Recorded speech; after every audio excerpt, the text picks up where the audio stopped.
AC அதிகமா use பண்றனால எந்த மாதிரி பக்க விளைவுகள் இருக்குது அப்படிங்கறத தெரிஞ்சுக்கலாமா? ஸ்கின் வந்து ரொம்பவே வந்து ட்ரை ஆகும். இதனால உங்களுக்கு ஸ்கின்ல வந்து பாத்தீங்கன்னா இச்சிங், தென் ரேஷஸ் இந்த மாதிரி ஃபார்ம் ஆகும். இதை மேக்ஸிமம் நீங்க அவாய்ட் பண்ணணும் அப்படின்னு நினைச்சீங்கன்னா மாய்ஸ்சரைசிங் கிரீம் அந்த மாதிரி யூஸ் பண்ணிக்கலாம். செகண்ட் திங் வந்து பாத்தீங்கன்னா உங்களுக்கு அடிக்கடி வந்து ரொம்ப வந்து தலைவலி இருக்கிறது, தென் ரொம்ப வந்து டயர்ட்னஸா இருக்கு. எதனாலன்னா நீங்க கூலிங்கான ஏரை வந்து இன்ஹேல் பண்ணும்போது உங்களுக்கு அந்த ட்ரௌசினஸ் இருந்துகிட்டே இருக்கும்.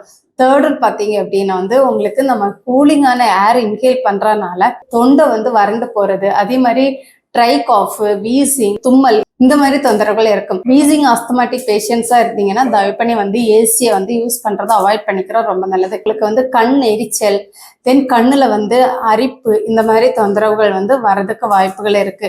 உங்களோட நோய் எதிர்ப்பு சக்தி வந்து ரொம்பவே வந்து கம்மியாகும். முக்கியமா இதுல இருந்து நம்ம அவாய்ட் பண்ணணும் அப்படின்னா என்ன பண்ணணும் அப்படின்னு சொல்லிடுறேன்.